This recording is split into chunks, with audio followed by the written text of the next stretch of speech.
We're still covering the activities of COP27 here at charming Sharm el-Sheikh, Egypt on Nile TV International, and we're really honored and pleased to meet with His Excellency Mr. Naser Nuredini, Minister of Environment and Physical Planning in the Republic of North Macedonia. Your Excellency, thank you so much for joining Nile TV. Thank you for having me, and let me first say thank you to our host country, Egypt, for hosting COP27 and the beautiful Sharm el-Sheikh. Thank you, Your Excellency. We're talking the environment, definitely. We're talking fighting climate action. What is really interesting about this round of COP, it is that even the slogan says it all, from vision to implementation. So it's high time to concentrate on this sense of togetherness. Together, we can make the difference. Absolutely. I mean, we're all talking about targets, we're all talking about the future.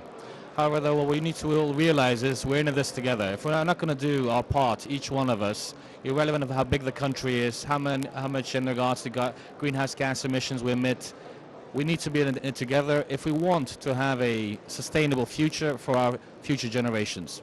Yes, we're talking the future generations, and we're definitely here for tomorrow. We can see lots of youth who are today playing a very important role vis-a-vis fighting climate change. Lots of youth ambassadors in the field of climate are here. Our sense of partnership definitely extends in more than one file, Your Excellency. Absolutely. I mean, it's great to see the youth here. I mean, they're here to fight for their future. And we are here, and we should be thinking about not only our present, but we should be thinking about their future. Unfortunately, we're already seeing the effects of climate change. We've got wildfires across the world. We got flash floods happening everywhere. And these will continue happening more frequently in the future, affecting them, the youth that are here today, shouting and being loud for their own future. And I think it's our responsibility, each one of us who are here, we're actually making these promises. We go back home, we actually implement them. We shouldn't only be using the big words, the big promises on the stage. When we go back home, we need to implement these ideas, the laws, the legislation, and try and make a more sustainable future and invest in adaptation, because unfortunately we have to adapt to the new reality. Yes, Your Excellency, talking climate change is definitely going to where we will have this sense of action on the ground. We have climate finance provided, and this is a very important issue and a file, I guess, on the table here at COP27. Absolutely. I mean, at the end of the day, it's all about financing. Yesterday, already at the opening ceremony, it was mentioned by the President of Egypt, it was mentioned by Mr. Al Gore as well. Financing is the key. And we have to give access, or the international financial institutions need to try and give cheaper financing to the private sector to invest in renewable energy.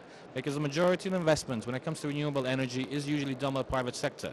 And it has to be done together, hand in hand with the governments. In this instance, financing is key if we want to have more investments in renewable energy. Definitely, it is the future. At COP27, as I said, it is this sense of togetherness that will make us actually leap forward and achieve more results. Your Excellency, talking implementation, and we're always talking about the mechanisms after such huge conferences and gatherings, after going back home. Following up mechanism is very important. Absolutely. I think what is happening, and this is my third COP, so I've been to 3 COPs until now. And what we need to think about is having the in-between part. So 6 months after this, we should all try and sit down and see how much we've implemented from that. As I said earlier, it's not just about promising something now, but checking actually whether 6 months later we've implemented what we've promised. And the mechanism is going to have to be, when it comes to financing and creating regional strategies.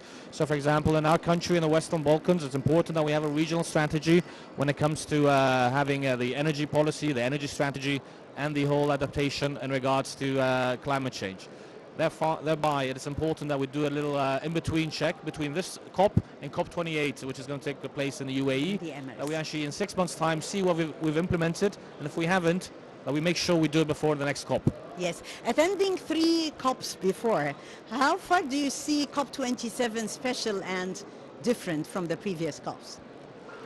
I think now we have, I mean, the previous COPs, there were certain agreements, certain decisions being made. I think we all know that we're trying to keep the 1.5 degree. That's the idea by 20. That's the idea for the future. We don't want to go above that. This one is actually speaking about the real point. How do we achieve that? Financing. We're all speaking about the financing. This COP is very important in regards to that, and I hope we can get the large countries, the developed large countries, to agree, and for the international financial institutions to help with the financing when it comes to implementing these ideas and these promises we're making. Yes, Egypt, this round COP27 is speaking also the voice of Africa. So Africans are pinning high hopes on COP27. It's very important to work together for action vis-a-vis climate change in Africa. Absolutely. I mean, we're speaking about a continent, and Egypt is doing an amazing job in representing the continent of Africa. We know that Africa is very affected by climate change, and we're seeing also the movement and the migration of people due to the daily elements missing, such as clean drinking water or running water at all. So these are actually points which we all need to address.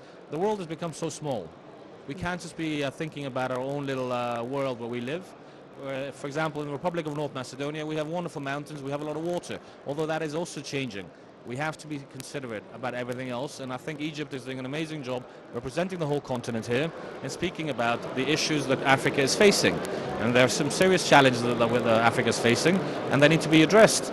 And I think it's not just Africa, the whole world needs to actually look at the challenges that Africa is facing now. And this COP is highlighting the challenges that Africa is facing right now. Yes, COP27 happening in Egypt is in fact an achievement, and I would love to know more about your impressions, Excellency, as far as the preparation, the organization, the sessions, the roundtables that had started on the sidelines. How do you see all that? Well, first of all, I mean, the first impression you get is you come to Sharm el-Sheikh, it's beautiful, it's an amazing place. Charming, charm.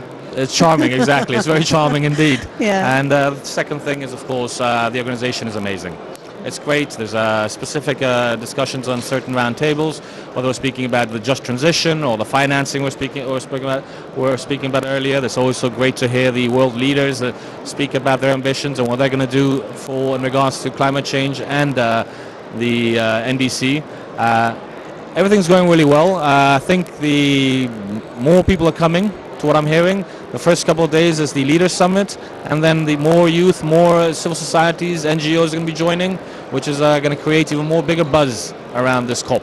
Yes, definitely. A final message, Your Excellency, through Nile TV International, and also maybe to fellow countrymen in North Macedonia watching us right now. What would you tell them? The final message is this. We're all in this together. We all have to do our part. And we, the Republic of North Macedonia, we are going to do our part. We've set a very high ambition of lowering our greenhouse gas emissions, and we will keep our word. And we hope that all the other countries will do the same. Yes, definitely. Your Excellency, Mr. Naser Nuredini, Minister of Environment and Physical Planning in North Macedonia, thank you so much for joining Nile TV International exclusively. It has always been a pleasure to have you with us. Thank you, Dr. Taghreed. It has been a pleasure meeting you, and thank you for giving the opportunity to speak to you. Thank you so much. And dear viewers, we're still at Charming Sharm, covering here all the activities of COP27. More to come on Nile TV International. Stay tuned. Thank you, Taghreed. And U.S. climate